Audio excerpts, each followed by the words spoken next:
Hello everybody, welcome to another Incarnate live stream. We're doing a map makeover today. Yeah, exciting.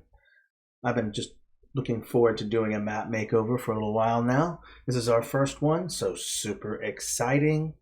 Oh, we're absolutely streaming today. Hey, King Clown, sorry about that. We had to reschedule just due to some really loud noise. I have a I have a lawn service that comes out here, and they start around the time that we start doing streaming. So we pushed it back an hour, and I think in future videos, for Mondays at least, streaming, we might do that officially. Just push it back another hour because I absolutely hate to make you listen to this insufferable lawnmower.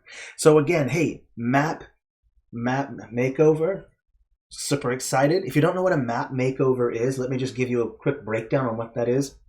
And that is that if you join our Discord server, and then there's a channel called Map Makeover, and you submit your map. So you just make a map public and make it clonable, and then provide that link, and there are further details. So join the Discord server, go read the instructions at the top of the channel called Map Makeover, and then submit it, and then we will go over that. The most votes pretty much are likely the ones that are going to get done. Hey, Cutman, 100, lots of zeros, more zeros than I can count right now. But hey, Cutman, hey, awesome. Yes, I love this map. This map is called Veneria, and it's made by a user called Amelia. So check this out. I absolutely love this map, and I'm very excited to get it started. All right, looks like we have people filtered in. Again, sorry about the late response or the late start here. Again, we'll probably be doing that from now on. I'm just going to go look over this absolutely wonderful map. Yeah, fantastic. I love the world style, and I'm glad to give it some love. So let's go get started. So what are we going to do with this map? We're going to do a couple things. I like to always go over a little checklist of things. And the first one is just to verify the landscape shape. So I look at the map, I look at the landscape, and I'm looking at the general shape, the coastlines. These all look pretty good. I don't really have any problems with the overall shape. There's nothing too weird, so it looks good. I really like that. Great job.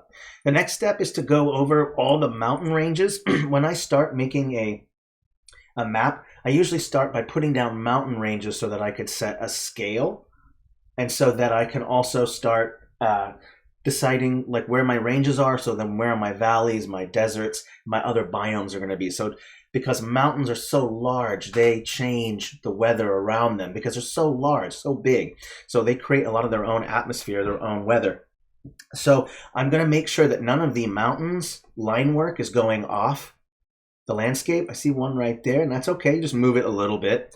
I always like to make sure that the mountains line work doesn't go off. So we'll just go over. I just saw one so far. That's great.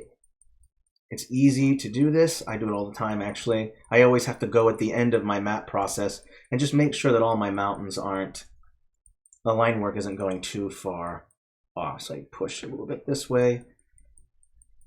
Great job, Amelia, by the way. Great work. Yeah. I only saw just a couple. That's fantastic.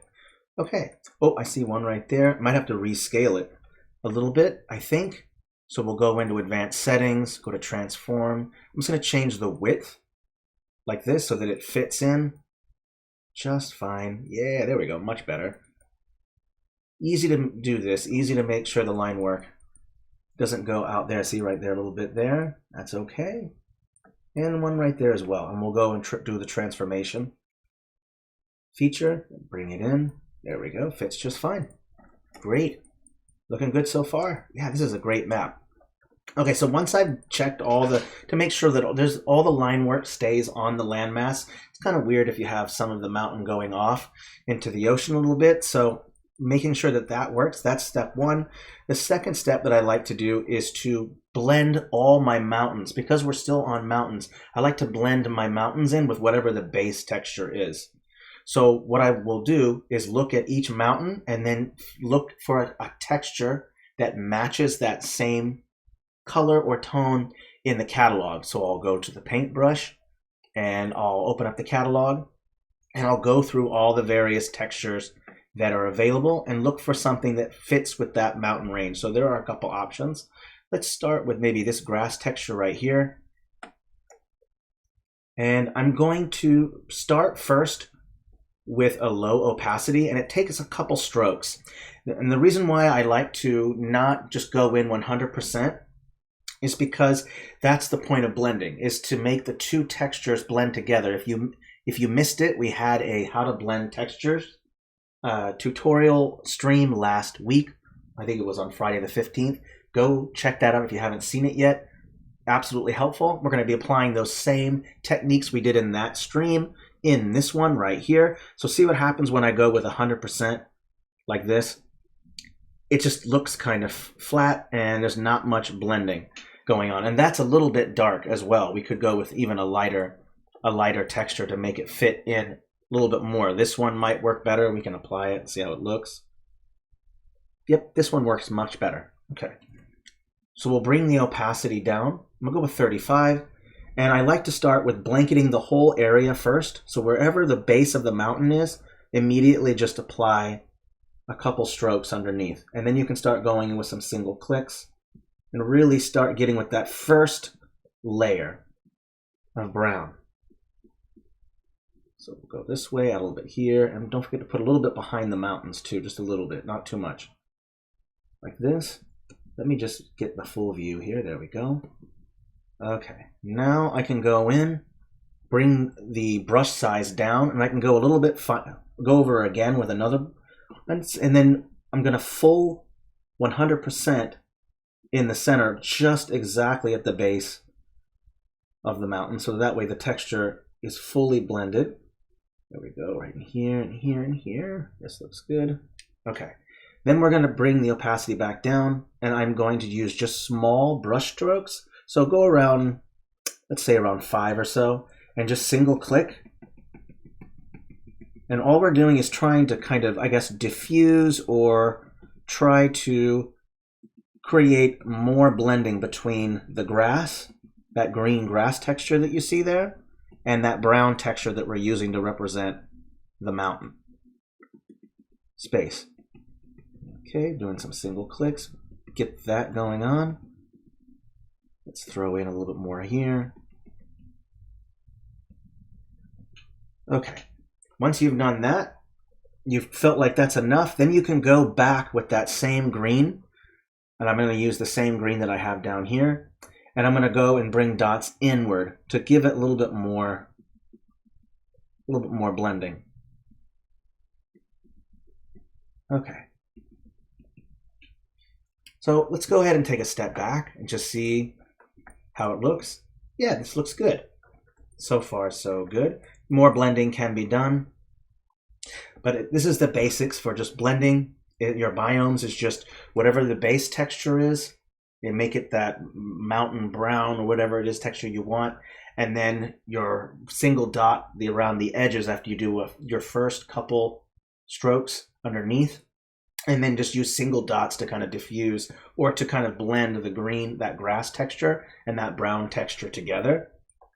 Now there are a couple other things that I like to do when it comes to doing my mountains, and I'm going to try not to add too much. I'm just going to be blending and doing minor changes here and there, but there are some other things that I like to do with my mountain ranges, and that is at the base of mountain ranges, there are generally some foothills first. So we're going to add in just a couple foothills, and we might have to do some retexturing, and I don't want to make them too crazy or anything. So first I want to add one, and we're going to go with the scale here. This is at 100 and this hill is at 100, so that's just fine. We could even go down 10%. I'm going to go ahead and place just a couple at the base first. Make sure that they're set to random stamps. We'll put a couple at the base. Maybe a tall one here, one right here. I'm just going to start with kind of mediums, large ones first, and then we'll change over to medium-sized ones. So we'll go down a couple more sizes, unless there's a smaller hill size. Let's just verify real quick. This is just mountains, so let's go with these brown hills, a bit flatter. And let's go up, and I'm going to place just a couple here and there, and I'm causing some transition because all these mountains, happens a lot, is a lot of these mountains are the same size. And if you look in nature, obviously when you look at a mountain range, some peaks are much higher than others, some are much thinner, some are lower. So what I like to do is sometimes go in and randomly select a couple mountains and just bring them down a tick or two. Let's bring this one down, and then bring this one right here down a little bit as well. Bring it down a tick or two. And what this does is it kind of helps to give it a more natural feel. And I also like to pick just a couple rando ones that I like. Just pick a couple random ones and then change the height. So go back to your transform tool. It's in the advanced settings, and just go click height and boost a couple up just like that, because this will give you variation in height, width, and sizes. That's always a good thing to do. I'm not going to add too much. I'm going to bring some of these down. These are rather large hills. And I'm going to also try to overlap them. Overlapping is super important, so I'm making sure that this mountain, this small mountain right here, is overlapping the one behind it. I'm going to overlap this one, scale this one down. Make sure it overlaps this one. This one's overlapping. And this overlapping is what causes depth and dimension, right? It's hard to show depth when there's only maybe one item behind another item, or one object behind another object. But if you have several objects that are behind each other going back further into the background, then you're creating a sense of depth. So always, always do that. Now, once you've added in those kind of these smaller mountains to kind of just give it a little bit more transition, then you want to also make sure that you use that same brown texture again and blend in those same stamps here, because some of them aren't blended in very well. So we might want to go in here and do this one, seeing this right here. And this is a technique you're going to do with all your stamps. It's always best to blend your stamps in with your base texture.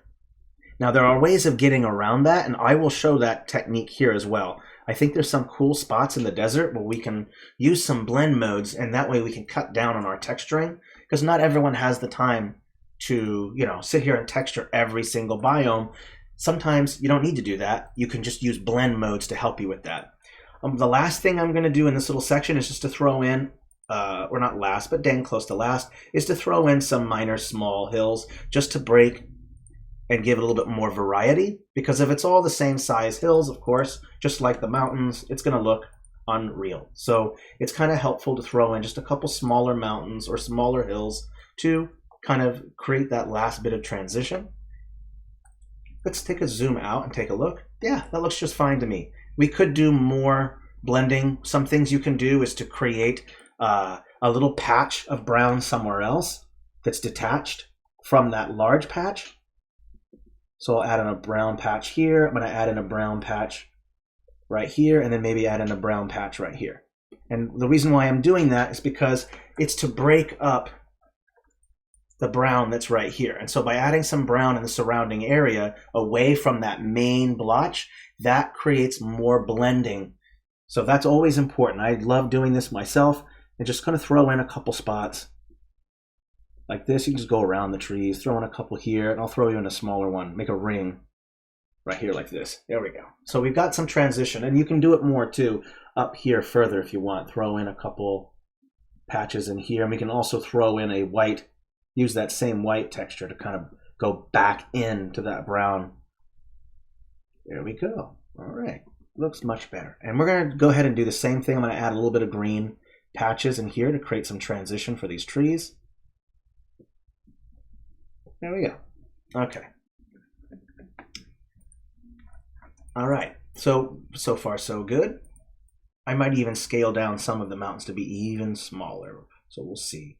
Just a little bit tinier, just to break it up. There we go. Give it a little bit more realism in my mind. There we go. Much better.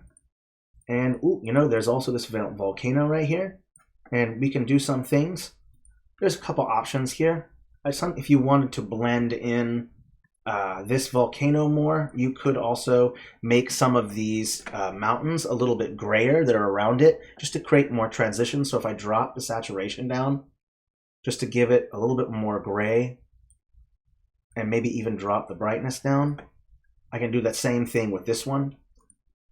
Going like this, and let's do the same one here. I'll bring the saturation down a little bit. And what we're doing is just creating a little bit more, again, more transition between this volcano right here and these mountains, because this is a very rich, kind of a rich brown, and this is kind of a darkish gray with some brown in it, and so there's not much transition. So we could, again, just change some of the surrounding mountains so that it will match up a little bit better. And that's kind of hard to do. You might have to change some things. Hello, Lily Rose. Welcome. Oh, I'm so glad you're here. Yeah.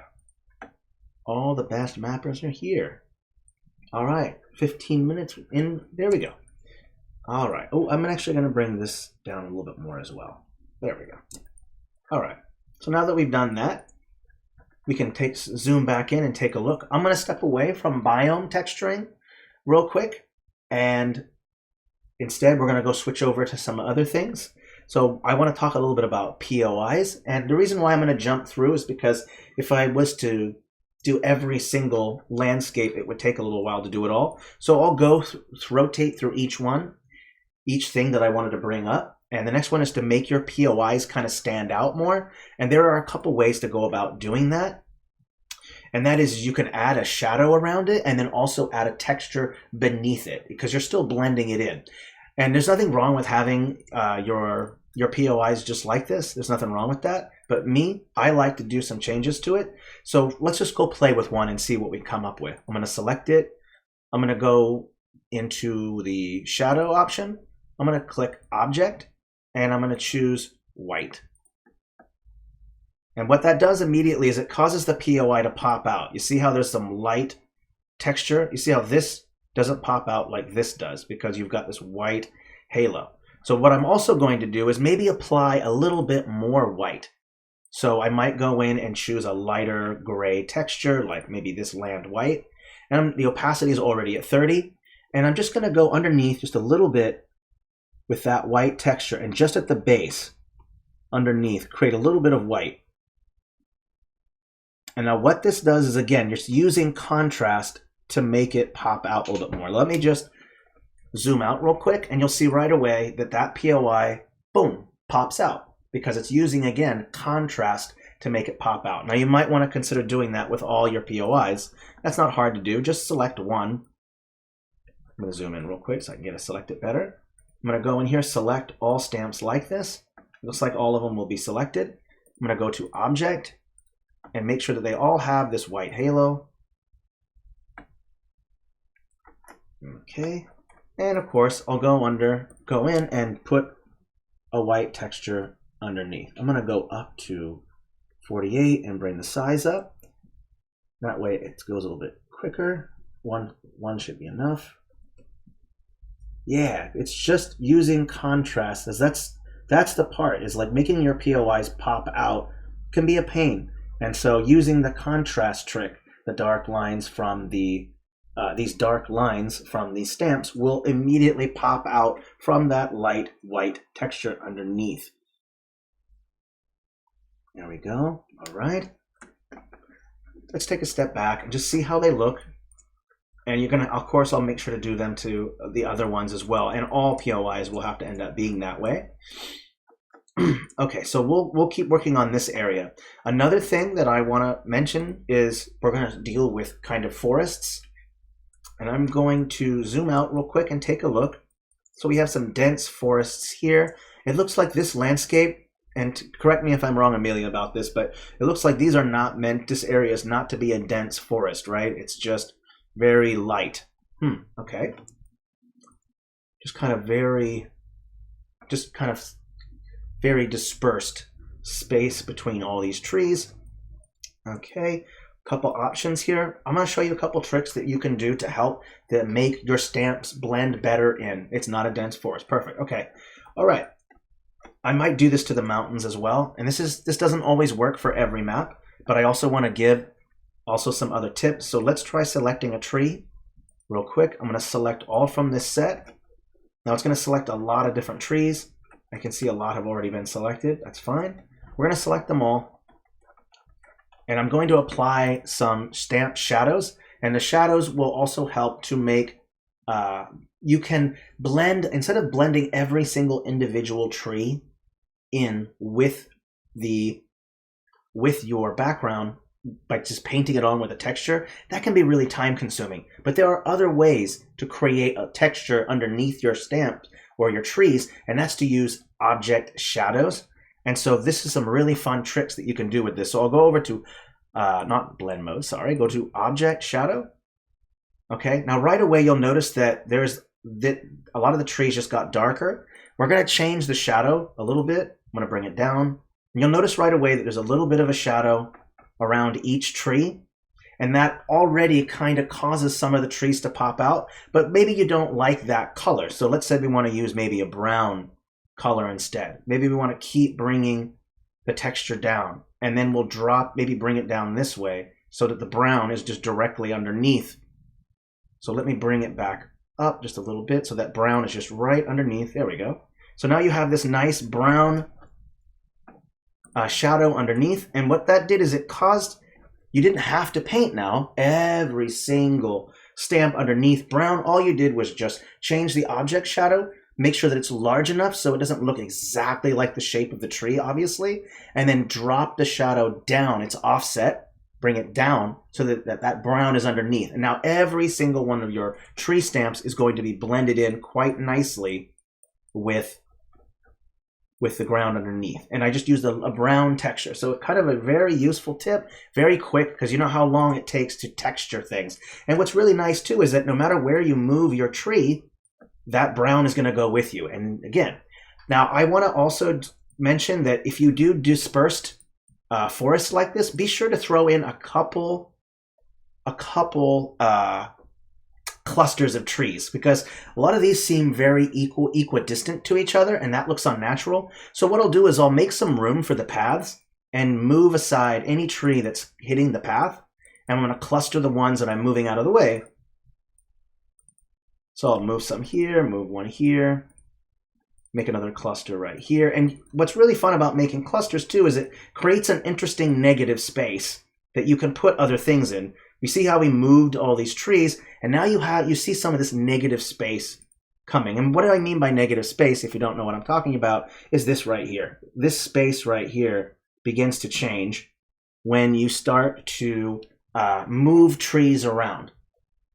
Okay, so we'll move some trees out of the way of the path because we're going to create this nice negative space that's going to basically highlight the path. When you have a tree over it like this, then it looks kind of weird. Now, it's okay to have trees cover it. Just make sure that the tree is above the path itself. Okay? Make sure it's above it, not behind it. You don't want the dot to be on top of the tree. You want the tree to be in front of the dot. And that, again, creates more depth, right? The tree is in front of the path. So more depth. And I'm just going to go into this little area and move all these trees out of the way. And just wonderful that that brown is not being moved, or it doesn't have to be redone. And again, I'm just going to create more clusters.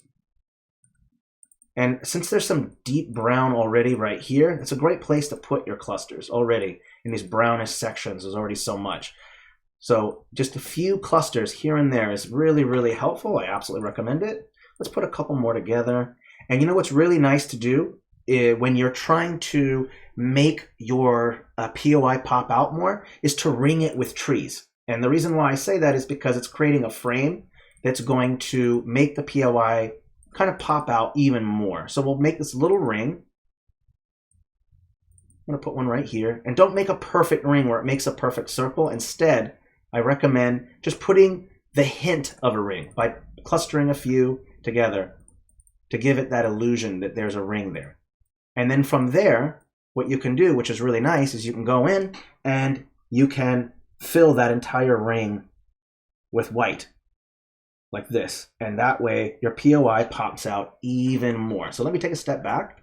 Now, if it's too much, just undo it. If you don't want that much white, it does pop out quite a bit. You don't want to do too much.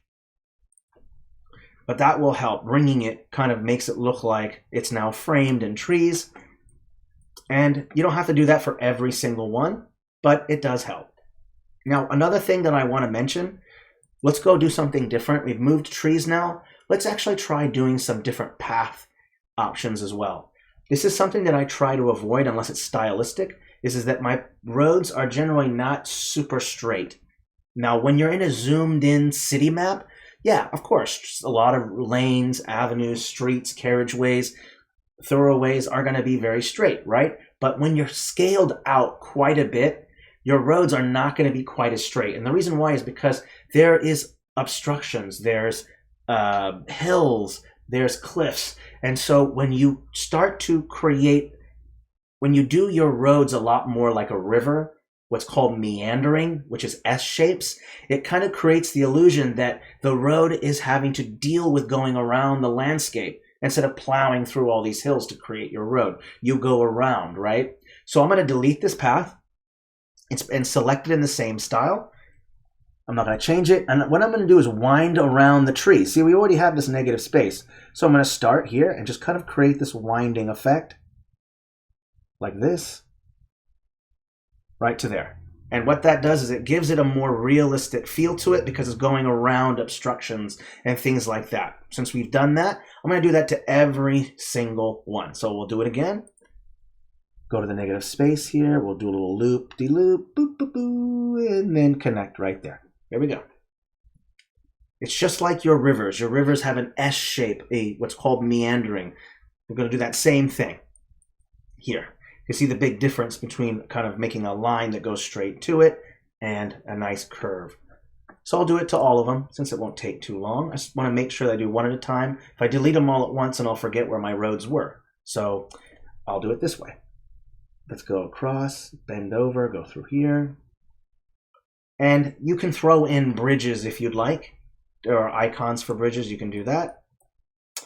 All right, let's take a look at our other ones. There's one here as well. We'll get rid of it. This one.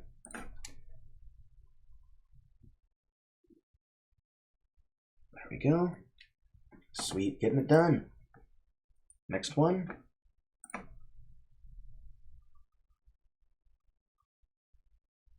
There we go. Okay. And I think this path right here is okay. Well, no, let's make sure that it's consistent. So I'm going to delete that one. Here we go again.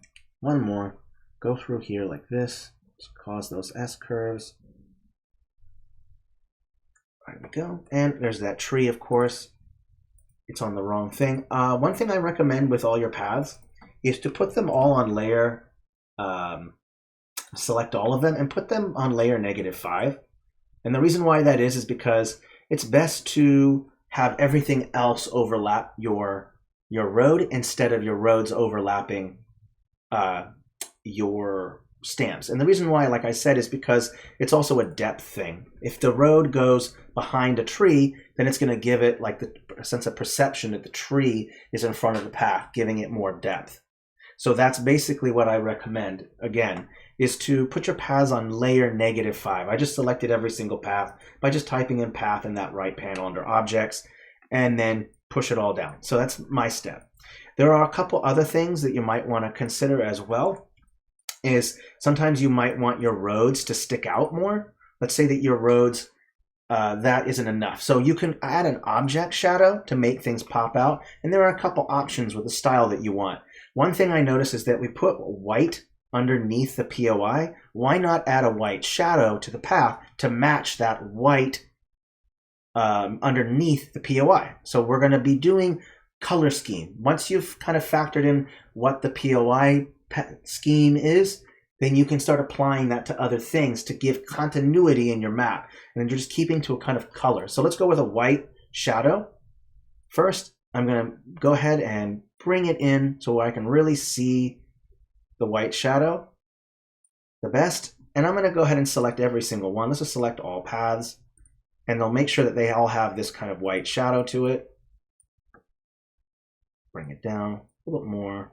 I'll give it a white shadow. Oop, I don't see it working right now, but oh, it's set to black. There we go. There we go. Now we're set to that white. There we go. Let's take a step out and just see how it looks, just to make sure that it doesn't look too weird. And you know, one thing I've noticed about it is that we could also bring down the size. The dots are really large. You could bring, unless they're meant to represent a certain number of days or something. Why don't we select all our paths We'll do it again. I'll bring the size down a little bit as well. Let's bring the width down. There we go. Because they seem really overpowering to me, at least in my opinion. And so I'll bring the size down just a little bit, and that way they're not quite as imposing. Let's take a step back and take a look. Yeah, that looks much better. Okay. Now from there, we can take a look at our other options. Let's do some saves. We're at 521 changes. First save of the stream, and it's been 30 minutes. Naughty, naughty. Well, I hope this is kind of helping. I love map makeovers. So much fun. I hope to do a lot more. Hopefully everyone will do this because this is so much fun. World maps are... I love world maps. Wonderful. Thank you, King Clown. I appreciate. We'll get the saves going. 30 minutes? Yeah, not too bad. We'll maybe finish one continent here. And this might even be a two-parter. We'll see how long this takes. All right, just takes a few minutes to save. And then we'll go and we'll try to finish this continent and then move on to the next one. And we'll probably do a little bit more texturing as well. One thing I really, really like to do is to make things... is to do that negative space technique I was talking about. And paths can create an open space in which you can apply more textures to make certain sections pop out. So we're going to go into more blending. Two-parter, two-parter, two-parter, two-parter. Amelia has spoken. They have spoken. We will hear and we will obey.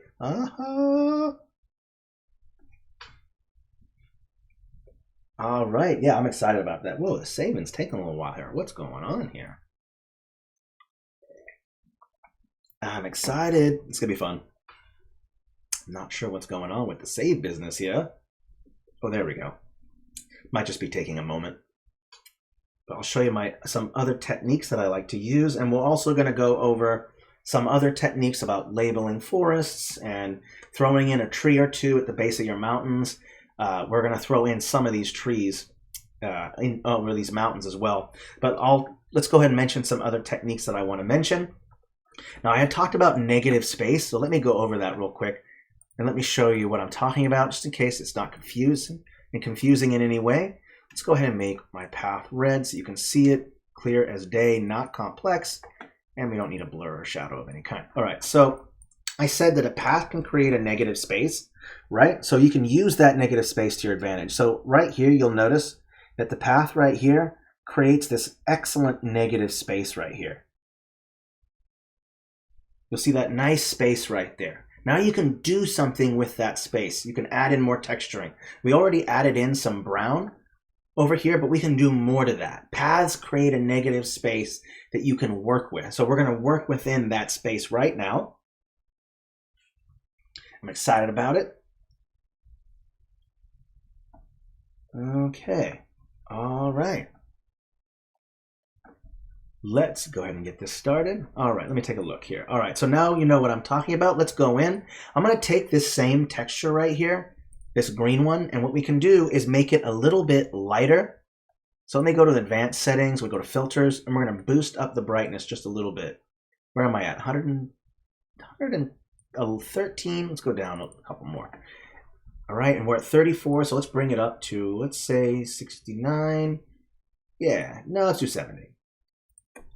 All right, and I'm going to go in and I'm going to use this negative space technique. Let's just apply, just see how it looks first, just to make sure that it's right. So I'll go in and just do some negative space here. Like this, just a couple, a little bit here, a little bit here. Thank you, Cheryl, by the way, for doing that. And one step here, one right here. Okay, there we go. Let's take a step back and just see how it looks. Yep, it added a little bit in there. That's nice. We'll add in some right here as well. And I'll go in and do the same everywhere else. Add in a couple light patches. Let me bring it up to 100%. I think it's enough to where it might work. Throw in a light patch here. Light patch here, here. This looks like a nice little open space to put it. Let's go in here and we'll continue adding in these little light spots. All right. Thank you again, Cheryl. All right, take in these little light spots. All right, let me take a step back. Oh, let's put another one right there. One right here. Okay, let's take a step back and just see how it looks. Yeah, gave it a little bit more character. That looks just fine. Okay, paths look good. We've done that. Let's finish this last POI right here. Again, we want to add a shadow to it. I'm not sure if these actually showed up or not. Yeah, they're there. Okay. Let me just verify. I think so. Okay. I'm going to go ahead and select this one. I'm going to select that one. I'm going to go ahead to my object shadows. Wait, did I select it right? 1 second. Make sure that I have it correct. There we go. Got an object, and we'll switch it to the white. There we go. We'll bring the shadow down. There we go. Then we can take that white texture and go underneath, bring that opacity down.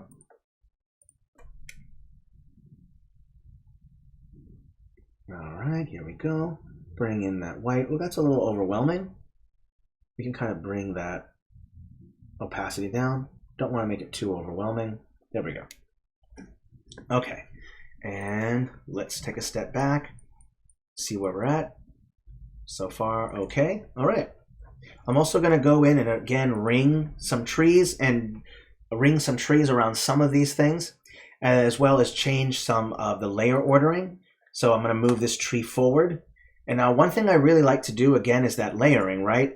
And you notice here that you'll see a really sharp line that goes across like this. And that may not be satisfying. That's kind of hard on the eye sometimes. And so bringing a couple trees to overlap that will help to break that up, because a POI should include not just structures, but also some of the landscape as you would expect it to, right? So we'll go in and we'll move some of these trees and just put them right in front. And that's going to break up some of that line. And make sure you bring some a little forward as well, and some behind as well. Okay, bring one here, up here, and we'll bring one over here. There. And now we've kind of blending in this POI a little bit more with the whole thing, and that really helps to really kind of bring it together. Let's do the same thing with this one. We brought one to the fore. Let's bring one here. I'm going to ring this a little bit. Make sure again that the tree is ahead of this stamp. I think I took all the paths and put them at layer -5. Because again, you don't want, I mean, you can, it's up to you. But me personally, I'm not a fan of putting, I'm not generally a fan of putting paths on top, over mountains, over my hills, on top of trees. You can totally do that. That's not a, ooh, you bad, how dare you. Just a personal preference. There's more than one way to do things, absolutely. And that's the beauty of it with Incarnate, is that there's so many different ways that you can do things. And it's so nice. There's more than one way to do it, and I love that. Okay, there we go. So we've kind of ringed that area. I'm going to do the same here, ring it just a little bit, not too much, just to kind of make it pop out more. Put some behind. And put one over here like this. There we go. Make sure that that POI pops out. Let's take a look. That one's ringed. That looked good. That looks good. This one looks pretty good. We could even make the trees just slightly bigger, just a little bit bigger, to kind of represent that this is kind of a bigger place. The POI is quite large, so maybe just scooching the size, just a scooch, well, might not be a bad idea. So we'll add in just a couple. Some large ones here, large one there, copy, paste, and put another large one right here. There we go. I try not to go too big. I don't want to go over the top. Which is easy to do, by the way. Let's throw one over here, overlapping, going into the ocean a little bit. There we go. Let's take a step back, see where we're at. Yep, this looks fine. Much better, looking cool. I'm enjoying it so far. All right, where are we at? 86 changes. Let's also throw in a couple trees. So I'm just going to copy and paste. And what's really nice, to help to break up the line work on the edge of these mountains, see how they connect and it doesn't really go anywhere? You would expect the line work to continue going a little bit farther off. Like you might expect the line work to go like this, to kind of create some crevices and stuff. Okay, so there are a couple ways that you can go about extending this. Now I'm not going to do this for every single one, but there are a couple options. You can use a path tool to create cracks that go around, or you can actually apply some actual cracked texture to add more line work. And so one thing you can do is go into your texture catalog and go to Fantasy Battle Map specifically. And there should be a broken, I think it's called, let me see if I can find it right here. It's called Cracked Ground right here. You can select this right here, and you might have to do some changing in the size. Remember, not every texture is going to, out of the box, is going to work at 100%. You might have to do some changes. So let's make some changes to that. I'm going to bring it down quite a bit. And I think the smallest size is just fine. We're going to bring down the opacity, let's say about 49%. I'm going to bring our brush size down. And what I'm going to do is just at the base where I see some line work, you can apply this texture. So we're going to apply some cracked ground here. Now, this is not something you have to do, but sometimes this works. Sometimes the cracked ground kind of gives it a little bit more, because again, you would expect some of the line work to kind of extend further off from the base of the mountain, but it doesn't, right? And so the way to fix that is to throw in a cracked texture. That's one step that you can go. It's not the only way. You can also go in with a path and extend it manually by hand. That's entirely up to you. Again, you're going to want to zoom and look at the color of the line work that's on the stamp. Again, you don't have to do this, but just as a tip, you can go in, find a light, kind of a brownish texture. Let's move in a little bit more this way. See if I can find that dark brown. And then I noticed that it's kind of diffused, so you can bring the opacity down. I'm going to check the size real quick. Looks kind of large. Let's bring the width down and the opacity down. There we go. And you can extend the line work like this if you want. Now, this is a lot of extra work, but you don't have to do it. So, but sometimes I do this just for fun, just to see, just to kind of connect things. It's not a requirement, by the way, but sometimes it helps. You don't have to do this. That's why you have that alpha texture there. That helps to kind of do it, but it's one step, one thing that you might consider to help with blending. It's not a requirement. Okay, and again, I want to bring in just a couple trees in here up against the mountains, because the other thing you can do is hide the line work with trees. So if I take a tree and just put it right there, you'll notice that you can't see the line anymore. It's gone. Same thing here. I want to maybe bring in a tree. Let's bring the size, bring it up, put a couple here. Okay, let me make sure that I have copy paste, bring in a couple. It's always nice to have just a couple overlapping just a bit, and that will help to also blend in your forests with your mountains. So just put in a couple. You don't have to do a whole lot, just enough to put them in front, just to break it up. Copy paste, bring in a couple over here. There we go, put one over here. Let's see here. This one might look nice over here. Let me take a step back. There we go. So now the trees have blended in a little bit more with your mountains. We can add in a couple more, one right here, I think, because I'm seeing that this light texture doesn't blend quite as well in with the texture underneath. So I'm just going to cheat and just hide some of my bad texturing with a stamp. I mean, hiding things is perfectly acceptable.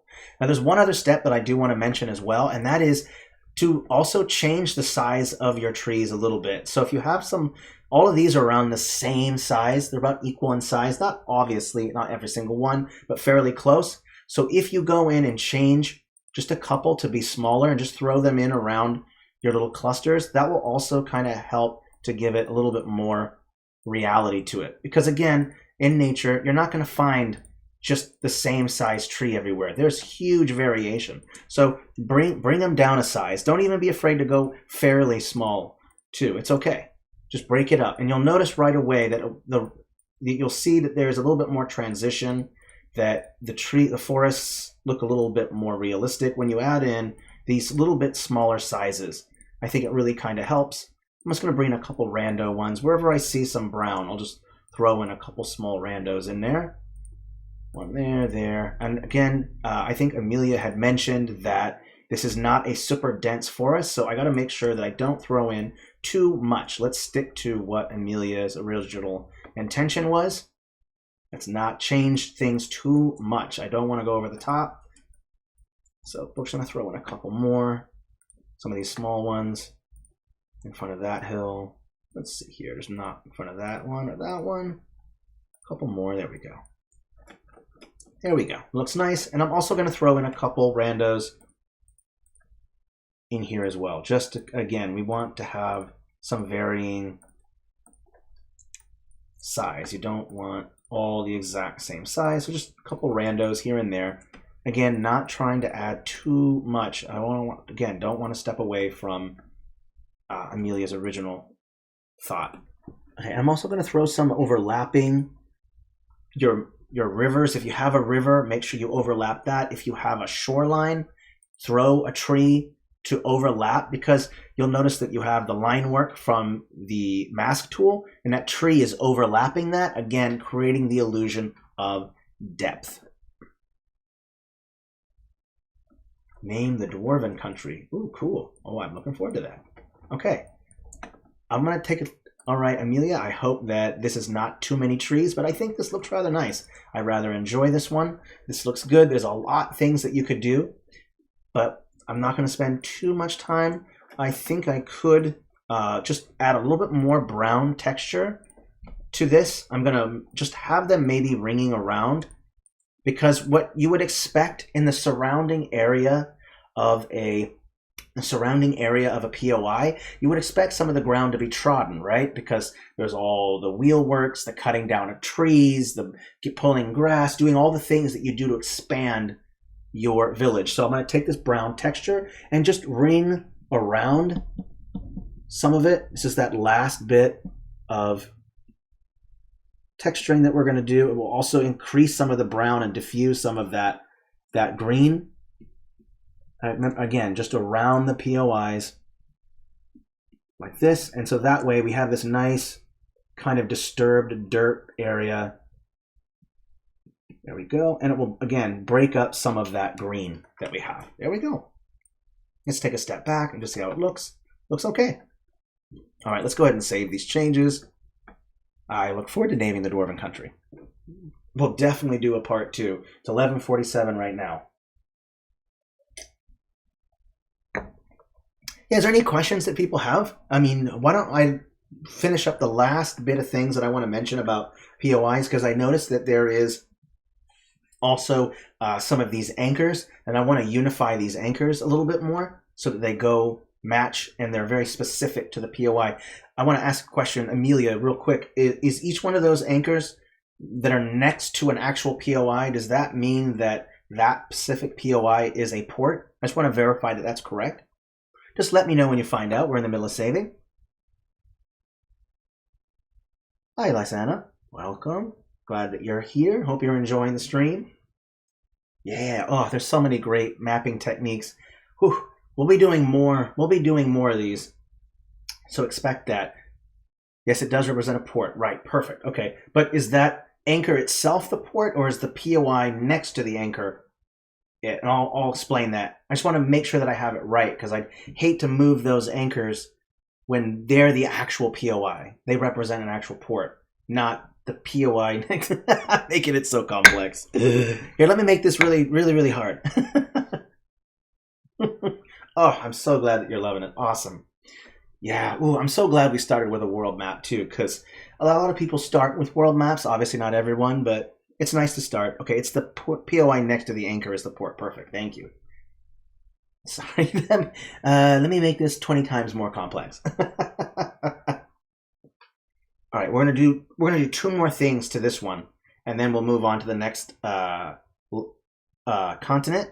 And I'll let you, Amelia, decide the next continent. Okay, so make sure you go take a look and tell me which one. I'm gonna go ahead and put these.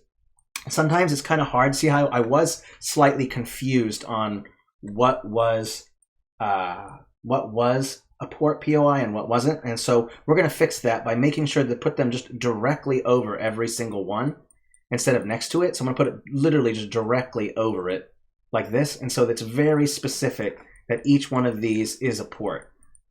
So I'm scaling them down just a little bit because they don't have to be massive. And that's perfectly fine. Abelium. Okay, well, I will look for abelium after this. Let's bring this down one, bring it on top. Right on top of this to represent a port. There we go, that represents a port. Oopsie, these are varying sizes, I think. This one's at 40, okay. They are, oh no, they're all the right size. Just want to make sure that I have them right. Hate to have each one of these at a varying size. We can start right away by just selecting every single one from this set and just immediately setting it to 40. Oopsie, didn't select them all, my bad. Select all stamps like this. There we go. Did it select them all? Yes, it did. Excellent. Bring it down to 40. There we go. One more. There we go. Now they're all the same size.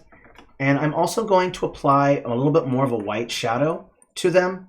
And I might even want to consider giving more of a white shadow because I want the shadow of this POI to actually hit the shadow of this icon. So I'm going to select all from that are like this, and I am going to include an object shadow. It's not going to be black. I want it to be white. So I'll add that object shadow. I'm going to bring it down like this. There we go. Make sure that it sticks out quite a bit. There we go. Let's make sure that white, make sure that they're all like that. Do they? Oh, nope, they don't. Let's do it again. Sorry about that. Select all like this. I think it's selected all. Perfect. Object. And we're going to add this white shadow underneath, above all of them. There we go. There we go. And this is going to help to make the POI pop out more, and it's very clear. Okay, so there are a couple other things that I want to do now that we've kind of made it clear what are exactly port towns. I want to do one more transition. I've noticed that this snowy area, is it just turned to flat snow? I would expect some trees to be a little snowy, to have a little bit of snow to create some transition. So we're going to just hold down the Alt key or Command key if you're using a Mac, and I'm going to select just rando a couple of these, and I'm going to change the blend mode to luminosity so that it matches the color of the texture underneath. So I'm going to switch, go to luminosity, and then I'm also going to change that brightness, bring it up to make it kind of, and I'm going to bring the contrast down a little bit, and I'll do it with a couple more as well. Let's put one couple here. Maybe this one. I think the further we go up, they should be more and more. So let's just do these ones at the top here. Make sure that these are all at least this. So we'll bring that brightness up, bring the contrast down, change it to luminosity. Oopsie, I think I brought the contrast 2 down. There we go. There we go. Make it a little bit brighter. There we go. Okay. So now I have a little bit more transition here, and I'm going to move these trees a little bit. I'm going to put them in. I'm going to put the green ones in clusters, and then I'll create a kind of a dispersing effect to where the farther north they go, or if that's north, check the compass. The farther up they go, the more dispersed they become. So I'll just create a lot of clusters here. I'll bring all the big green ones together, and then all the white ones I'll disperse. Maybe just a couple clusters close to the green ones. Put one here, here. There we go. And then I can kind of disperse these kind of randomly to kind of create this illusion that it's kind of being a little more dispersed. There we go. All right, that works just fine. I'm cool with that. I might actually add one more, right, just a rando right there. There we go. All right, 40 changes. There we go. So now we had a little bit of transition there.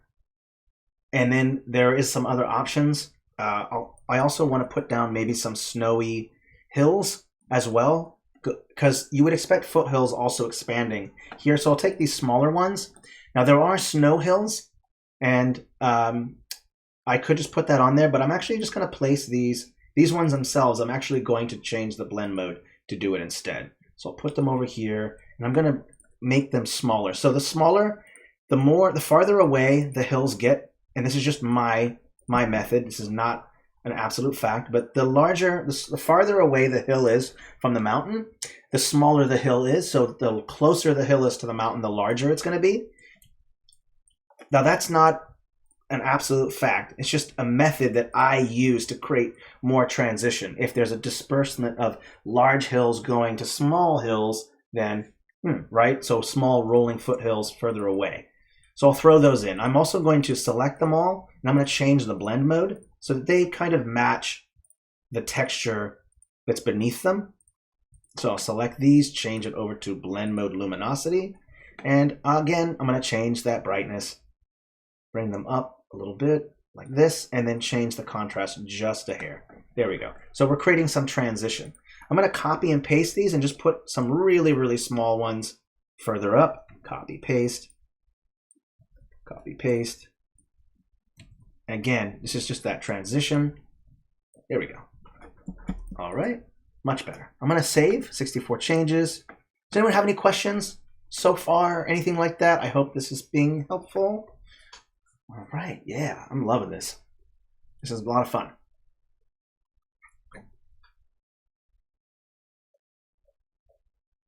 I think someone said Eblium? Yeah, Eblium. Let's do that.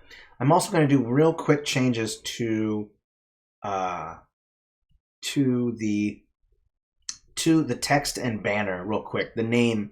I'm going to just change some of the text, and we'll talk a little bit about choosing a text style, and that includes color, shadow, outline, and what it matches with, because there's a technique that you want to use when using text. It matches with a theme and having a consistency in the theme of text. All these things are really helpful because you want to have continuity. If you have varying text sizes and colors, it can be very confusing. So making it very straightforward, follow a scheme, a pattern, okay? So first, I'm going to go and just change up this text real quick. One thing I try to do is make sure that my text doesn't go off the banner at all, so I like to leave it centered. If we like the text, we'll keep it. One thing you can also do is that you can also give it a outline. So I'll go in, select this, go to outline, and you can choose an outline that's relatively around the same color as that banner. So we can go through like this and just play with going through the color picker here like this, and just kind of moving around a little bit until we find a texture that kind of is similar. And this can help to make you not accidentally, like there's a little, see this line work right here? Let me show you.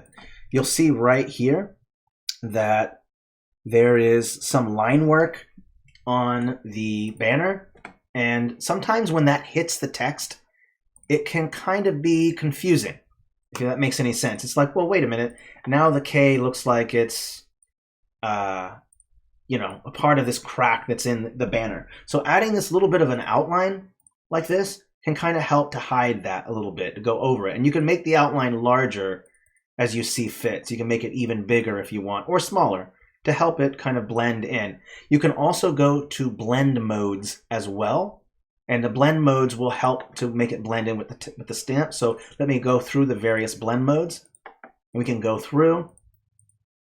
And you'd be surprised yourself. You might find some fun things that pop up that might look interesting to you. And it's really helpful if you want to make things kind of blend in better. So I'm just going to keep this one right here. It does have a nice outline. It's called luminosity. So this outline is going to be blended in a little bit better with that banner. So that's that step. Now there's another thing that you can also do to help to make your landscape pop out a little bit more, and that is you can also add a shadow around your banner. So let's say I want to select the banner, and there are a couple options that you can do. You can change it to object shadow, and then you can bring the darkness down quite a bit, and then bring the shadow like this. And what that's going to do is it's going to create kind of a shadow to make it pop out more. Again, you're using that concept of contrast to make it pop out. So let's go ahead and add a little bit of this in, a little bit darker. There we go. And you can bring it down if you wish to make it look like it's hovering, to make it pop out like that. Or if you don't like that, you can just go center it again like that. So it's all around, up to you. Bring that all the way up if you want it to really pop out. Again, the contrast is the trick. That's how you make things pop out. How do I not make my map look flat? Contrast. Darkest dark against light, light against dark. When you have a light against dark, that's what makes things pop out. So that's that trick, okay? Let's just go ahead and take a step back, see where we're at here. That looks all right. I like that. let's see here. So let's go ahead and move on to the next one. You see the text right here, sell us, is off a little bit. And that's okay. People make mistakes. It's not a big deal. Happens all the time. I make mistakes every day, all day long. So let me see if I can find that. Eblium. Here we are. Perfect. Well, why don't we follow what the technique we just did? Let's go ahead and just delete. Let's just copy this. I'm going to do this. I'm going to copy it. Copy, paste. I'm going to delete. I have the name still. I'm going to go up here and I'm just going to select, oopsie, go over here and select this text so that way I have the exact same settings. So I'm just going to copy this and move it over to here. Bring it down. Oopsie, a little slow there. There we go. Copy, paste it. And I'm going to go in here and then I'm going to copy, paste this. Eblium. There we go. All right. Now, if it starts to go over a little bit, then you can always resize it or change the thickness, the line thickness. So go back to outline and just bring it down until the line work is no longer overlapping your banner. And we can do that same thing. Let's go ahead and select this banner. I'm going to go ahead and just turn all that off. Select this banner. Go over here and then select this banner. Oopsie, not that one. My mistake. Not Ebros. My mistake. That one. Go up. And we'll select this one. I'm going to go to Object and we're going to change the settings again. There we go. And this one should be the same. It should have a little bit of shadow underneath. Let's just make sure that it's right. Oh, nope, I didn't do it. Oh, that's because it's that one. My mistake. I'm in the wrong place. There we go. Yeah, so it did apply that shadow. Excellent. Eblium. Let's take a step back and just take a look. Yeah. Okay, yeah, this turned out pretty good. I'm quite satisfied with this. Great map, by the way. Great map. Really enjoyed it. Looks great. Okay. You requested, Amelia, the Eblium, so let's do it. Okay. Just like before, we're going to select all the POIs to make them conform. Well, actually, let's do the mountains first.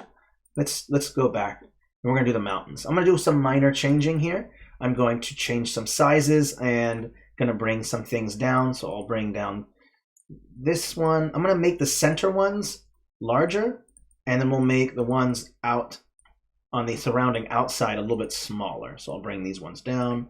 This one can be a little bit larger. That's okay. We'll bring this one down, bring it in. We're going to make some changes here. Mountains are really exciting.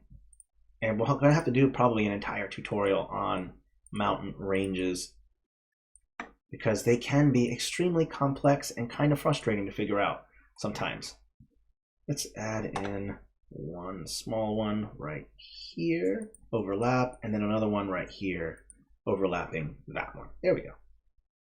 Then we can go in with our hills, and we'll throw in some foothills. And I'll throw something on this side, unless it's all supposed to be mountain over there. Amelia, let me know. Okay, let's bring in that one, this one. Ooh, this is some nice space right here, so I can really do some fun stuff. Add in a large one right here. Here. Let's keep going. Let's add one right there. And let's bring it down quite a bit, make them a little bit smaller.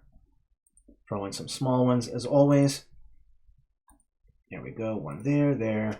I think so far that was good. And we'll throw one over here. One right here and one right there. There we go. Okay, I think that's okay for right now. There we go. Now that we've added in our hills, we can go in and start texturing. We'll use this same texture that we had right here. Bring the opacity 44 should be okay. And remember, just go over the whole area again with that texture. Just that first swipe. Go over the whole thing. Okay. First pass. Let's go ahead and do a second pass. Keep adding in more so it blends in properly. There we go. All right, yeah. blending can be kind of a pain. What can I say? Now let's make sure that I get at the base at 100%.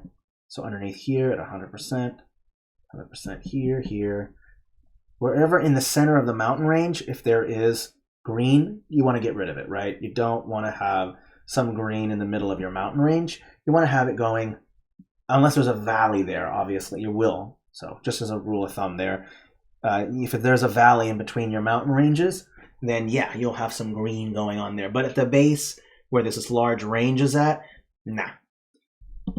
Hello, Beatrix Ray. How awesome. So glad you're here. Sweet. Ah, man, there's so many legendary cartographers here. Ooh, I am blessed to be in the presence of the greats. Loving it. Okay, let's do my little single click technique here. I'm going to bring up.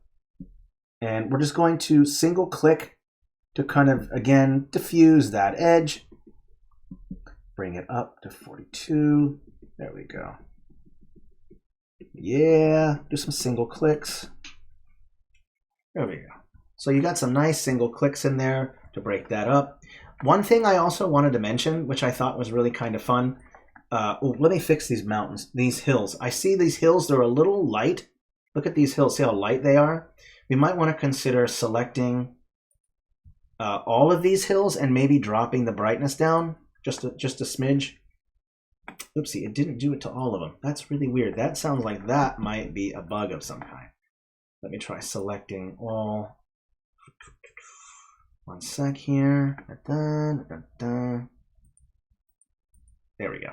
And I just the reason why I'm bringing that brightness down is just so that it will kind of match in with that ground texture a little bit better. Let me go back up. I think I might have selected some up here as well. Yeah, that's fine. Perfect.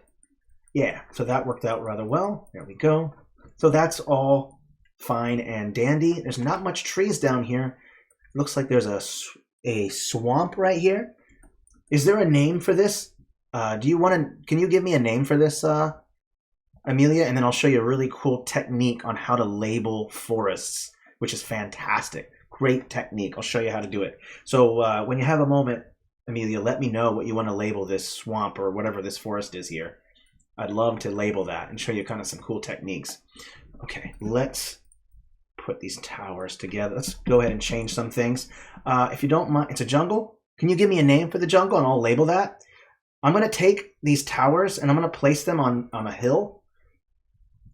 Okay, one thing I really like to do is to put, just to give it extra height. Instead of having to build an extra floor or two for your builders who are putting your towers, instead of having to build like 2 more floors to get the height that you want, build it on top of a hill, right? Because that's going to give you that extra elevation, that extra height to give you an advantage so you can see at a farther distance, so your arrows will shoot farther. So it's always nice to put your towers on top of a hill to give it a natural defense and to give it that extra oomph. Okay? Avalon, well, that's what we'll call it then. All right, I'm going to go ahead and again just blend in this mountain this hill right here. We'll blend that in. There we go. Perfect. I'm going to look for any other towers that might be here, and I'm just going to add a mountain or add a hill underneath them as well. I hope you don't mind, Amelia. There we go. We'll throw that on there, and we'll put underneath here. There we go. All right, sweet. All right. Well, we're going to have to make changes to these POIs, and we will. We'll do that a little bit later. Let's go and do this technique about making a how to label your forest, because I love this technique. So I'm going to type in the name. I believe it was Avalon. Excuse me, Avalon. So there's step 1. I have this, and I think it's set to luminosity, so I'll have to change the blend mode. I'm only going to want to select text. There we go. I'm going to delete this. I'm going to change the blend mode back to normal.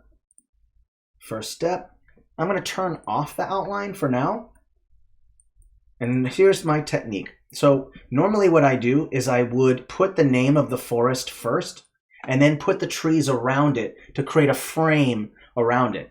Now, if it's too late for you to do that, that's okay. Don't worry. I'll show you a technique on how to do that. So first we're going to go with a curve. And I'm also going to change the spacing so that at least a good majority of the forest is labeled. Okay, so there's Avalon right there. Now I'm going to go in to my selection, and I'm only going to select stamps, and that way I won't accidentally select the text. You're going to go in and just delete. Go back, go to your delete key, go in and just delete, delete, delete, delete, where each section is, and I'll show you the technique. So just go in, just make sure that there's no trees actually touching the label. So we'll go ahead and delete these. Again, it's not too late. It's not too late for you to do this to your forests. If you already have a map and you've already put your forest down, you can still absolutely use this technique. You just have to delete some trees to match it up. So we'll get it right, don't worry. We're gonna create a nice frame that's gonna go around the text. And that way, the forest is labeled nicely, just the way you want it. Let's make sure that it looks good. Let's remove that one. A little too close. I don't even want my shadows of the trees to even touch the text.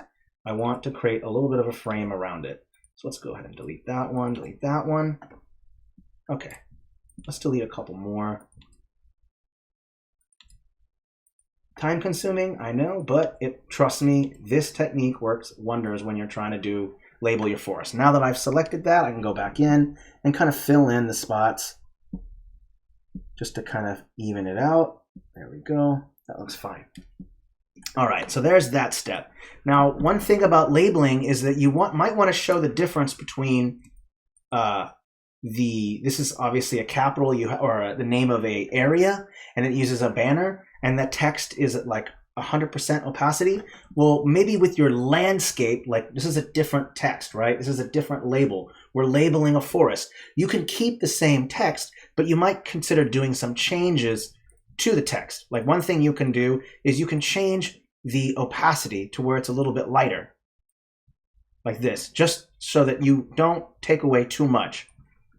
Going like that, and now you have the name. And then what I also like to do, which is really helpful, is to use a lighter variation, or you can change the shadow or outline if you want. You can take a shadow, go in, change it to white if you want. You can do it that way, or you can paint in. I'll turn it off real quick. Let me just change this texture real quick, make this a little bit brighter. I'm gonna go in, make my brush size just like this, and just go in like this. And you can just make it a little bit lighter just in the center. Like this, just to make it so that it pops out a little bit. Let me just take a step back. So that's one way you can label your forest. Now, we don't have to keep this. If this doesn't look good, Amelia, don't worry, we'll fill it back in with trees. I just wanted to show a technique on how to label your forest. Like I said, it's a little bit easier if you actually put the text down first and then put trees around it, because then you're not obviously deleting all these individual trees. A little time consuming. But this is really one of the best techniques I can tell you for labeling your forests, because then it really makes the label pop out. Because sometimes when you have just text on top of a bunch of trees, the text doesn't pop out. It gets lost in all the line work, all the information of all those individual trees that are there, right? So it's a great technique to, again, just throw down your text and then put the trees around it. And there's other things that you can do too. You can also make it white underneath if you feel like that looks better, because that will cause it to pop out quite a bit. You can do that. I've done that before. It might not work with this particular technique and style of the map that we have, but I do like to do a little bit of white just so that it pops out. But I'm not going to end up not doing that. Okay, yeah, so that is a thing that you can do. 222 changes, do some saves here. Going good so far. We're going to do the same things we did to the POIs on the other continent, and we're also going to do the same thing with maybe throwing in maybe a tree or two. Question, Amelia, are there any trees at all in the Eblium? Let me know if there are any trees at all. It does seem to be without trees. Is there a reason? Can we throw in some trees there to break it up, or do you have a preference? Let us know. We'll do it. Okay, we're going to do the save, then we're going to go move on. We're going to make all the POIs. You can add trees if I want. Okay, well, maybe throw in a different kind of tree. Is this all supposed, this whole region is kind of seems south, maybe a little bit closer to the equator, or south, like a global south. And if that's the case, I imagine it's a little bit, you said there's a swamp here. Is this a forest or is it a swamp? Did I miss a jungle? So this is going to be a little bit warmer here. So we could throw in some random chunks of forest to break it up, because right now you'll see that it's kind of a flat transition. And so what we're going to do is we'll probably do something to make that pop out, make that not stick out so much. Yeah, it's a bit closer to the equator. Perfect. All right, so it explains why there is a jungle here. Perfect. Great. All right, let's go ahead and do the POI stuff first. Let's fix up these POIs to make sure that they're in continuity with the current POIs.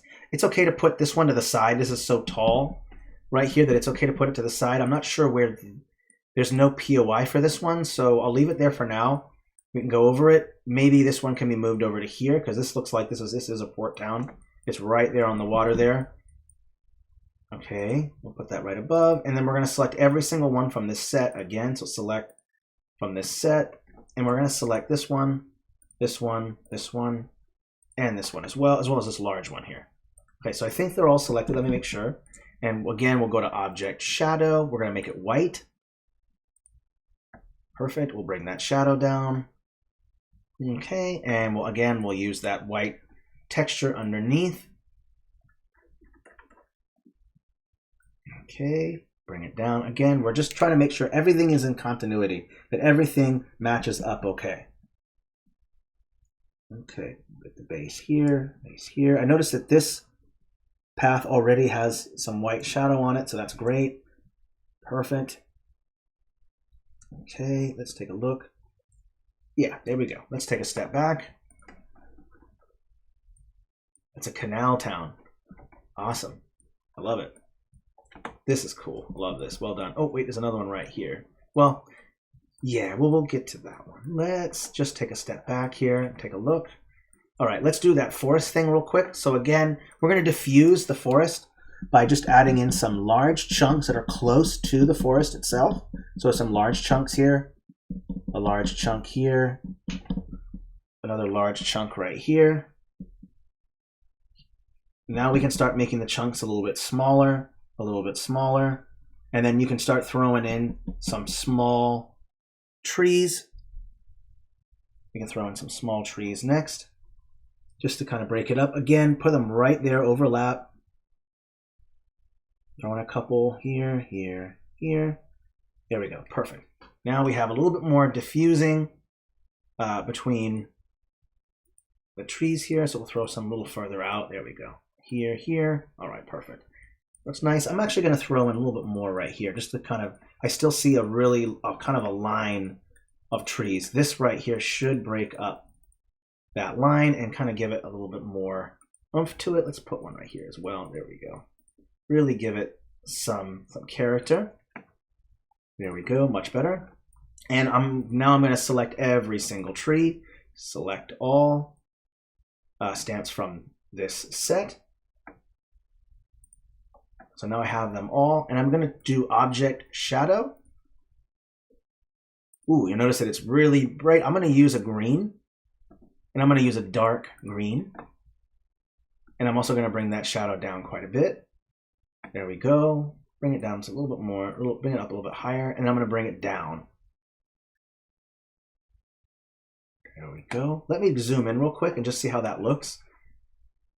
There should be a nice shadow at the base of those trees, and I made it green on purpose because it's going to match well with that green texture underneath. I didn't use brown this time. I didn't use dirt. I used green. So that, and I think that green looks okay. We might want to maybe bring it down more. Let's just go back here into that Object Shadow and bring it down.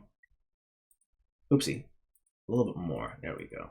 Just to get that shadow, and we might even want to make it just slightly darker. Well, no, actually I kind of like it a little bit brighter in the green. There we go. Let's take a look. Yeah, I like that green shadow underneath. That blends in a little bit better. Might even want to change this text to a different color. Maybe change this text to white instead. And bring the opacity up. And then one last thing, give it a black outline as well. Or a green outline, actually, since the forest is green. So we could go with changing that. So let's go with green. Make sure that it's the right kind of green as well. There we go. Make it a little bit darker. I want it to kind of stick out a bit. There we go. Let's take a step back. There we go. Much better. All right. Okay. And we still have these trees here, so that's good. Let's take a step around. I would expect just a few more foothills, but let's make them green instead. So I'm going to select these ones, and I'm just going to change the luminosity, blend mode to luminosity, and I'm going to drop the size down. And we're going to play just a few green hills right here, just to kind of break it up, just to create a little bit more transition between the mountains and that grass. There we go. Maybe one here, one right there. Let me take a step back. Yep, and then a couple more over here should be good. There we go. There we go. Some final transitioning there. Perfect. Now we also again want to do our roads. So we'll make changes to that. So let's just select one. And again, S curves, don't forget, always do those S curves. There we go, one down. Let's do another one. Now you can do less curves if you want to show that there's less, like this is a little more flat. You can do less curves. So I'll show you how to do that one. If you want to do less curves, you can do something like this where it goes straight. And you're just adding less, not quite as much, if you want to show that the ground's a little bit flatter. So you can do that with your paths. Okay, let's go ahead and add in the last couple ones here. Let's do this one. Now, also I want to mention something about roads, is that roads will sometimes just follow along a body of water. So you could have the road going along the edge of the coastline like this and then leading to it. Oopsie, that's a mistake there. You could do this, have it going, following the coastline all the way like this. This happens a lot. I definitely recommend that you put roads along rivers, because a lot of roads are built just along the bank or close to the bank of the river, and we'll follow that to the next location.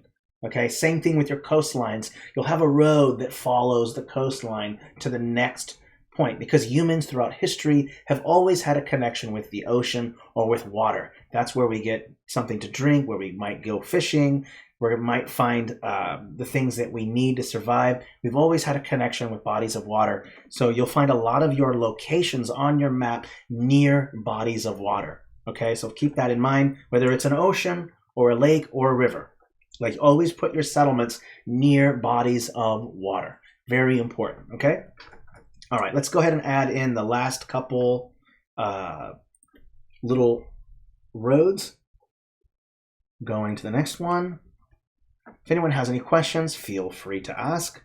Let's do this one now. Keep doing it. One goes this way, and I think I saw another one that went this way. Let's make sure that I do it right. Oops, and I think it's at the wrong layer. Let's go all the way down to layer -5. There we go. Again, layer -5. All right, so now those paths all lead to this POI. This one's here, perfect. Make sure this looks okay. Right. Also, we had talked about, remember, we can throw in a couple trees, and then we'll also do a couple other things. I'm going to put trees next to this body of water, because you would expect trees to be near water, of course. So I'll just copy and paste a couple, put some clusters in here, just copy and paste a couple of them, overlapping those trees. And don't forget to put maybe 1 or 2 in front of your buildings, just to help it to blend in better with the landscape. So I'll throw in one there, maybe couple right here. There we go, copy, paste. Again, you're just breaking up those outlines, or breaking up the line work from the base of the POI, so that way it blends in better. Well, I didn't make these rivers, actually. I didn't make them.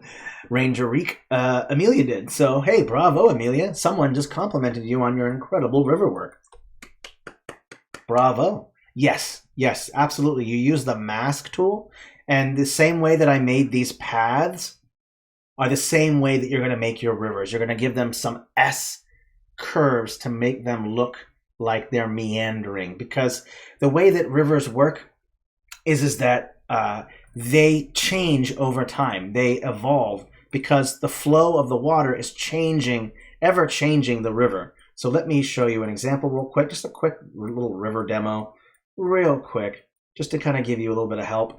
So when you're doing your rivers, you're going to want to create, again, these meandering S-curves. And the reason why is because as the water flows, it chips away at the bank, pushing the river to go further in. So the wider your meandering S-curves are, the older the river is. Okay, so if this river is meandering like that, that's a very old river because those banks have been chipped away by the erosion of the water breaking away at those banks. So again, if you want to show more realistic rivers, do those S-curves to really, really give it that look of time and the way that they move and erode the banks over time, okay? And we're gonna have to do maybe some tutorials on how to do rivers, by the way, but I hope that's helpful for me. Your rivers are gonna start in the mountains to what's called your headwaters. You'll notice that Amelia has done that here by creating rivers that go from the mountains, then they go into lakes, and then the rivers go to the ocean. Perfect. Great job, Amelia. Absolutely fantastic. The headwaters of the river are going to be up here somewhere in the mountains. As you would expect, they flow into here into a lake, and then they go out to where the mouth of the river is. This is called the mouth of the river, where it connects with the ocean. And all rivers are going to go out to the ocean. Now, wherever you have any body of water touching any land like those rivers, that's called a watershed. That entire area right here is called a watershed, the entire thing. Okay? Little light river demo there. All right, let's keep going. We're going to continue to add a couple more trees because I just like to break up. Let's just put a couple palms here and there. Copy paste, put one here.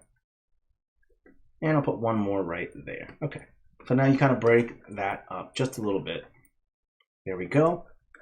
And again, let's also do a little bit with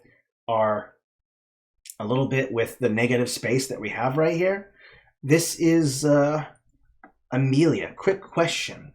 Is this all grassland here, or is this, what kind of biome is Ebelium besides the forest, besides this swamp here? What is this area? Is it just all forest? Is it a plateau? Is it plains? Is it all swampland? Is it, what is it? And let me know. And then we can decide what texture to put in the negative spaces. Plains. Okay, perfect. So there are a couple options. Before we just made it brighter in between right here by just adding in some brighter spots. We can do something different if we want. We don't have to do that same thing. Let's say that you want to represent just straight grass. You can use alpha textures. I don't know how well it might look with fantasy, with world, but let's go into parchment world real quick. And there should be a grass texture, grass right there. Now the grass is brown because it's meant to match with the texture, with the stamps and the textures in that style. So we might want to do some changing. So I like to first boost it up to saturation all the way up. I'm going to zoom in so that I can kind of see it better. I'm going to change this to where it's green. You see this, that I moved the hue and now it's green. Now we can go in. Let's go with a relatively high, and you can go into those negative spaces. Again, if you don't remember what negative space is, it's this stuff right here. All this right here where the path kind of creates that negative space right there. You can do some fun things in there. And one of the things I'm going to do is I'm going to apply this alpha texture. I'm going to go in like this. Let's go with 100%. I'm going to turn off the softness like this. I'm going to go in and just apply this grass texture to all this negative space. Go in again, right here. I made it a little too dark there, my mistake. But you go in like this, and you're gonna give this illusion of more grass, because you have this grass texture in there. Okay, so that will help. We'll put it all in the negative space wherever there's not any stamps or POIs or anything like that, just to give it a little bit more feel to it. Let's do this, add a little more grass there, and we'll go into this as well and create some negative space, make some of this grass. And because it's a jungle, we might even want to consider making some spots dirt. So I'll go in here, bring the opacity down to 70, and make some of this area dirt as it goes into the jungle. Let me bring that down. There we go. Add a little bit of brown just in here, just at the where it starts. I don't have to do the whole thing, but just where it starts, I can add in some dirt. Add a little segment of dirt right here, and a little segment of dirt right here, and a little segment of dirt right here. There we go. And we'll cause some more transition. Let's take a step back and see how it looks. So far, so good. I also want to show one other fun technique that you can do there are a couple other techniques that you can do with your mountains to make your mountains more interesting. Long grass areas, be wary of wild monsters. Yes, they lurk within the tall grass, waiting for innocent traveler to come by and then snag them and drag them into the tall grass, and then make the meal out of them. Delicious. Be very, very. So I'm going to show you just a couple other techniques that you can do with your mountains to make it look a little bit more natural and to also give it more pop to it. There are a couple things. One, you'll notice that the shadow of a mountain the shadows are baked into the mountains. And so one thing you can do is to take mountains that are behind other mountains and make them a little bit darker to continue on the illusion of a light source. So I'll take some of these mountains that are in the back right here. I'm going to select them. Make sure they're all selected. I'm going to drop the brightness down just a little bit. We don't have to do too much, just a little bit. So bring it down, bring it down, bring it down. Keep bringing it down. Oopsie, and this one as well. I missed this one. Bring these down. And then I'll take this middle range, these middle ones right here, and I'll bring them down a little bit too, but not as much as the other ones. Just bring it down a little bit less. There we go. And so now you have kind of this illusion of the light hits against these mountains, as you would expect, the light source hitting them, and then that middle one gets a little bit darker, and then in the back, it got even darker. So that's one way that you can cause your mountains to pop out more. Now there are other techniques too. You can also apply an object shadow to your mountains to make them pop out more. So you can select every single stamp in the set. Now every single stamp is going to be selected, unfortunately, and that's okay, but you can add object shadows to your mountains to make it pop more. So let's go with object. Now it's going to be a little bit of a mess first. You're going to see it's a little bit messy. That's okay. We're going to fix that. We're going to bring the shadow down. I'm going to bring it up, and I'm going to bring it a little bit to the side. I'm going to move it a little bit to the right. Move it to the right, move it a little bit more to the right. Keep going. Oh, no, I don't want to decouple the stamp shadow from the mountain. I'm going to bring down the size. There we go. Bring down the opacity quite a bit. It's still a little too close, so let's bring that shadow a little bit more. A little too much. Let's do a little bit more, actually. And bring that size down. Just want to make sure that I do this right. There we go. Okay. Let me take a look here. Oh, first time chatter. Doggy Crimson, welcome, by the way. Sorry I missed you. First time chatter, welcome. Yeah, so you notice I added a little bit of shadow, and that can be helpful. It doesn't have to be black. You can go in with like a darker brown texture if you want, if you feel like that works a little bit better. And you'll notice that already you've caused the mountains to pop out a little bit by giving it just a little bit of a shadow. Now there is some issues with this. You'll notice that shadow will pop up right here, it overlaps that. You can turn that shadow off if you want, or bring it down so that where it's not showing up. So if I can bring it down like this to remove it so that it's no longer showing up, the same one right here, I can bring the shadow down so that it's not going too much like that. So you notice right away that it added in that dark, a little bit of shadow, causing, it's using ambient occlusion to cause these individual peaks to kind of pop out more. So let me zoom out real quick and you can kind of take a look. You'll see how those mountains really pop out a little bit more. Let's go up here and just see how they looked up here. Still, that little shadow right there helps to distinguish the mountain behind it and the mountain in front of it. So it gives it that nice little shadow there. And you don't, again, you don't have to do this. This is a technique that I use, and I don't do it with every single one because it doesn't look great all the time. It just depends on how you go about it. But I think here, this looks fine here. We might have to do some changes to these mountains and of course some other ones, but I think so far this looks okay.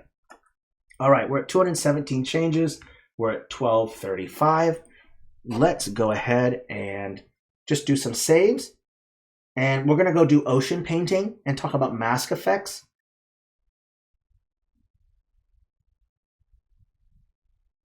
Okay, we're gonna do that real quick and then we're gonna call it good, okay? So just about another 15, 20 minutes and then we are gonna call it good. Awesome, it takes just a few moments to save. I'm gonna go ahead and just do some changes to the mask effects and paint the ocean. I'm not gonna paint the whole thing, I'm just gonna do a small segment. Sometimes depends on what colors you're using. This looks awesome. Thank you, King Clown. Thank you so much. Okay, let's real quick do some ocean painting. And I'll show you how to go about doing that. And first, you're just gonna wanna go in and just look up only used on this map, or you're gonna want to pick a texture that you want for the color. We're in Parchment right now. This is Fantasy World, so let's go up to Fantasy World real quick. And we're gonna find the original ocean texture that was used, and we're gonna pick a darker one. Let's see what color this is. I'm gonna add it to the BG real quick. Looks a little light. I don't think that's the right one. I think the one I'm looking for is this one right here. I'm gonna increase the brightness or decrease the brightness. Now, if ever you're trying to show depth, like you wanna show that this part of the ocean is deeper than the other, then you're going to just apply your darker texture to areas that you wanna represent depth. One thing you don't wanna do though is it's just like the game Operation, you don't wanna touch the edges. If you touch the edges, then it's gonna make it look like your shoreline is deep. Well, you don't generally want to do that.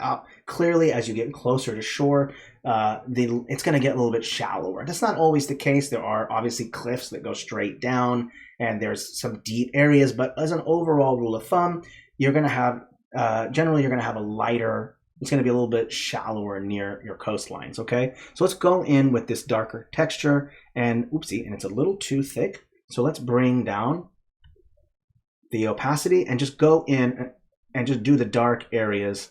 Just do the open areas first.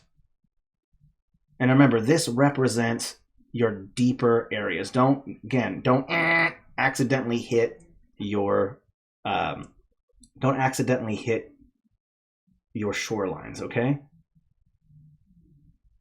Let's go in like this. I'm just gonna create a little bit of a halo that goes around the compass. Okay, add another one right here. And I'm going to bring the size down, and it's going to be a little bit darker when you go in. So a little bit darker here. And I think, actually, I don't really need to change the, I don't think I need to change the,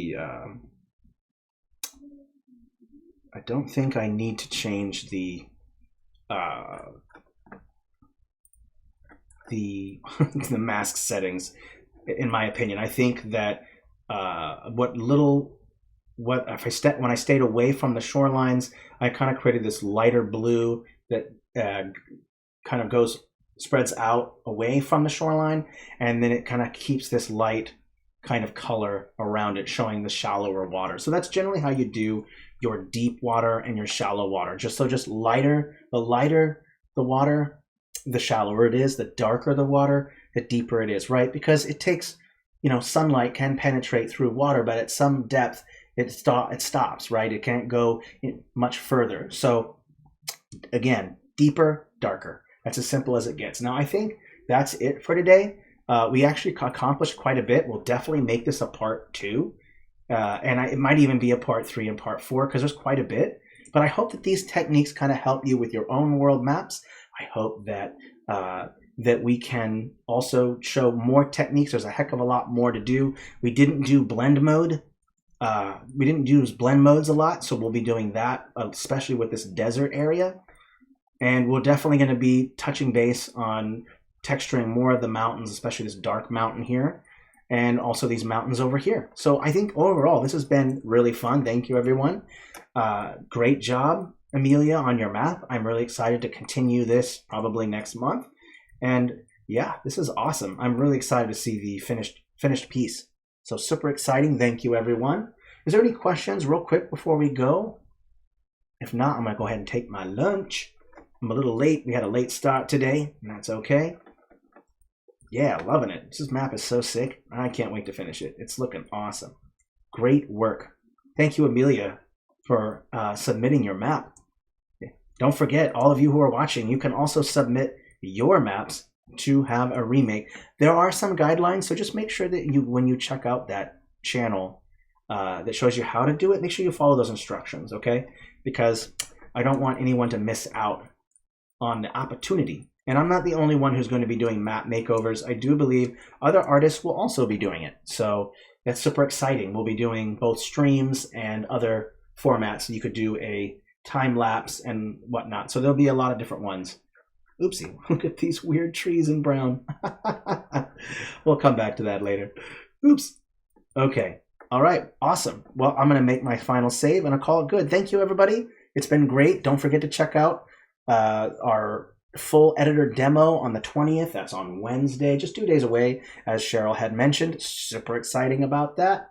Thank you, everybody. Please stay safe and healthy, and I will see you all very, very, very soon. Thank you again, and merry map making.